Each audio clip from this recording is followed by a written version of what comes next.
নমস্কার, কেমন আছেন সবাই? আজ 31 ডিসেম্বর, বছরের একদম শেষ প্রান্তে চলে এসেছি।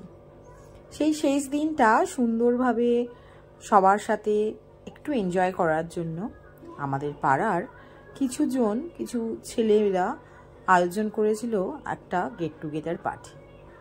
এখন বাজে রাত 11টা। পার্টিটি শুরু হয়েছে সন্ধ্যে 6টা থেকে, কিন্তু ওই যা হয়, বাড়ির সামনে যাব করতে করতে বেড়ে গেল 10টা। চলো ভেতরটা যাই, দেখি কি আয়োজন হয়েছে। বাহ, বেশ সুন্দর দেখতে হয়েছে তো। সত্যি আজকালকার জেনারেশনের ছেলেরা মেয়েরা এত সুন্দর ডেকোরেশনের তাদের আইডিয়া থাকে, এত সুন্দর করে সাজায়। মনে হলো যেন হঠাৎ করে কোন বিয়ে বাড়িতে ঢুকে পড়েছি। ঢুকেই দেখলাম যাদের আমি কাকিমা, বৌদি, দিদি বলি, তারা বসে আছে। কি অপূর্ব লাগছে না ওপরটা? আগে ওপরটা দেখে নিই, তারপরে নয় সবার সাথে আলাপ করাবো আপনাদের। আমার বিয়েটা অনেক দিন হয়ে গেছে, অনেক বছর হয়ে গেছে। কত বছর আগে বাপের বাড়ি ছেড়ে চলে এসেছি। তখন খুব একা লাগতো। এই পাড়াতে আসার পর যখন সকালবেলা সবাই আমরা চাকরি করতে বেরিয়ে যেতাম, কারোর সাথে আলাপ ছিল না, ভীষণ অচেনা লাগতো এই পাড়াটা। কিন্তু এখন দেখুন, এই পুরো মহিলারা যারা বসে আছেন তাদের কেউ আমার ফ্যামিলি ফ্রেন্ড, বৌদি, কেউ কাকিমা, কেউ দিদি, সব পাড়াটাই যেন একদম নিজের হয়ে গেছে। এখন কাউকেই আর অচেনা লাগে না।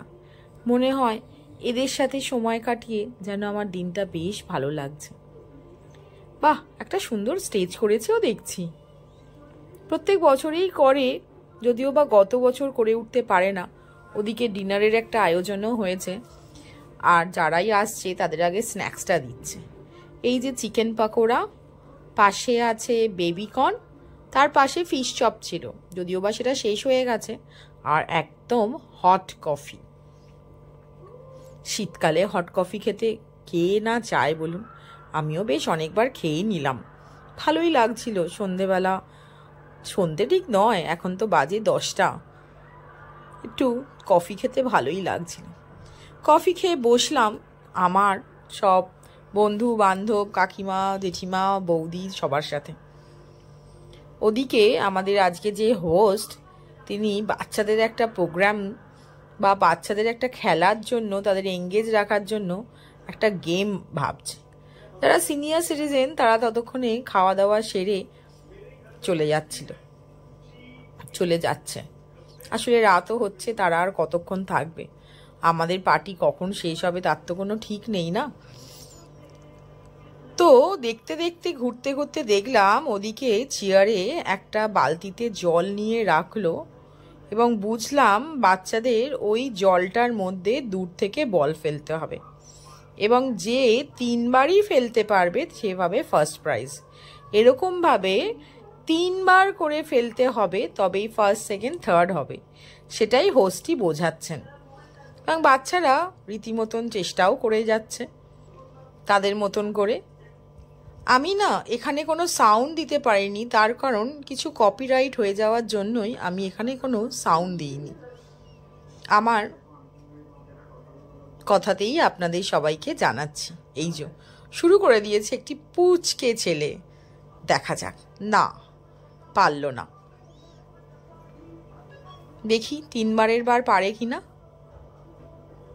যা, এবারেও তো হলো না। ওই খেলাটি শেষ হওয়ার পরে একটি বাচ্চা ছেলে তার মাকে সঙ্গে নিয়ে স্টেজে একটা গান গাইবে বলল। তার মা মোবাইলে গানটি ধরে রেখেছে, এবং ছেলেটি খুব সুন্দর গান গাইছিল, গলাটা ভীষণ সুন্দর, কিন্তু গানটা ভীষণ চেনা, সেই জন্য আর গানটা আপনাদের শোনালাম না। গান বাজনা হতে হতে হঠাৎ এই হোস্টই বললেন, চলুন মহিলাদের নিয়ে কিছু একটা করা যাক। আমরা সবাই বসে নিজেদের মধ্যে গল্প, একটু আড্ডা, ইয়ার্কি, এইসবই চলছিল। ওদিকে খাওয়ার ডিনারের ব্যবস্থাপনাও শুরু হয়ে গেছে, কারণ ডিনার শুরু করবে এবারে। বাচ্চা ছেলেটি গান গেয়ে যাচ্ছে, তাকে অনুরোধ করা হয়েছে আরও একটি গান করার জন্য। আরও একজন বলল, আমি স্টেজে উঠে নাচবো। ওই বাচ্চাদের যা হয় আর কি। সেও স্টেজে উঠে নাচতে শুরু করে দিল। কেউ তো এখানে ডান্সে এক্সপার্ট বা গানে এক্সপার্ট নয়, সে যে যার মতন করে এনজয় করছে। এটাই তো আসল জিনিস, নিজের মতন করে এনজয় করা। তারপরে ঠিক হলো মহিলাদের একটা কিছু গেম খেলাতে হবে। ভাবতে ভাবতেই ঠিক হলো মিউজিক্যাল চেয়ার, যেটা সব থেকে ইজি আর খুব কম সময় খুব অল্প জায়গাতে হয়ে যায়। আমিও পার্টিসিপেট করলাম। মাইকটা এত জোরে বাজছিল যে কানের পর্দা বোধহয় ফেটে যাবে। কানে হাত দিয়ে দিয়েই আমি দৌড়াতে শুরু করলাম। ইচ্ছা একটুও ছিল না, ভাবছিলাম ফার্স্ট রাউন্ডেই আউট হয়ে গেলেই ভালো হয়। সেই বাচ্চাদের মতন কি দৌড়ে দৌড়ে মিউজিক্যাল চেয়ার খেলবো। আর মাঝখানের ওই দুই দাদা আমাদের যেমন উৎসাহ দিচ্ছিল তেমনই বকাবকি করছিল। আমি তো ওই দৌড়ে দৌড়ে দৌড়ে একটা চেয়ার পেলাম, তাও নিষিদ্ধা দিয়ে দিল বলে। খুব মজা করেছি। হার জিতটাই মেন নয় সবসময়, কিছু আনন্দটাও কিন্তু অনেক মনে রাখে। একটা স্মৃতির বইতে এইটুকু আনন্দও যেন ধরে রাখতে হয় সারা বছর। বন্ধু বান্ধব অনেক তো আছে, কিন্তু এরা, বন্ধু বান্ধবের সাথে সময় করে দেখা করতে হয়, কিন্তু এরা দায় বিপদে সব সময় পাশে। এদিকে খাবারের ডিনারের আয়োজনও হয়ে গেছে।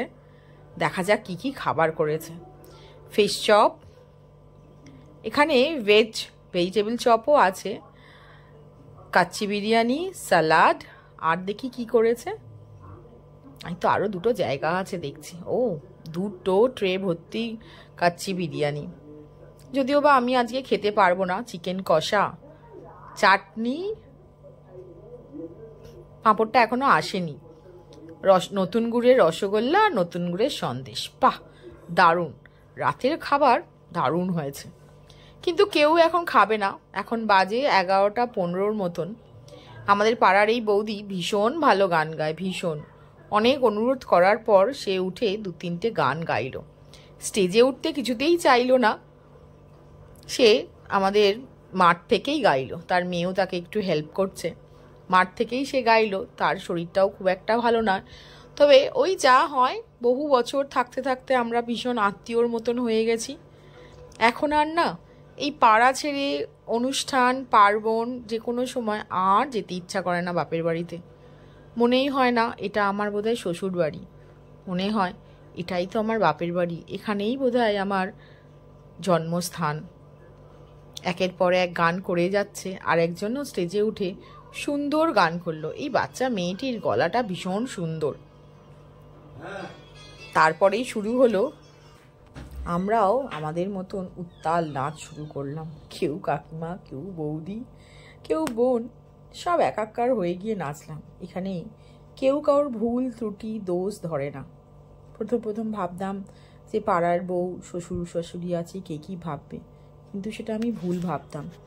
এদের সাথে মিশে বুঝতে পারলাম এরা সত্যি ভীষণই নিজের। এদের ছেড়ে অন্য কোথাও যাওয়ার, পুজো পার্বণে বা যে কোনো অনুষ্ঠানে সত্যি মনটা কেমন করে। কত বছর তো বাপের বাড়িই যায়নি দুর্গা পুজোতে। সেই বছরগুলো এদের সাথেই দিন কেটে গেছে। একটুও মন খারাপ করেনি বাপের বাড়ি যায়নি বলে। তাই আমিও ওদের সাথে তাল মিলিয়ে নাচতে শুরু করলাম। ভীষণ আনন্দ, ভীষণ আনন্দ। এখন বাজে ঠিক 12:10। আর কিছুক্ষণের মধ্যেই 25কে আমরা আহ্বান করব। সবাই মাঠে নেমে পড়েছে নাচতে। যারা নাচেনি কোনো দিনও, প্রথম বোধহয় নাচছে, সেই দাদারাও নাচতে শুরু করে দিল। মেয়ে আর আমি উত্তাল নাচছিলাম, সঙ্গে ছিল আমার মেয়ের বন্ধুও। খুব মজা, খুব আনন্দ। এই আনন্দ কোনো বন্ধু বান্ধব আত্মীয় স্বজনের সাথেও বোধহয় হবে না। এই যা আনন্দ, মন খুলে তা প্রকাশ করার মতন নয়।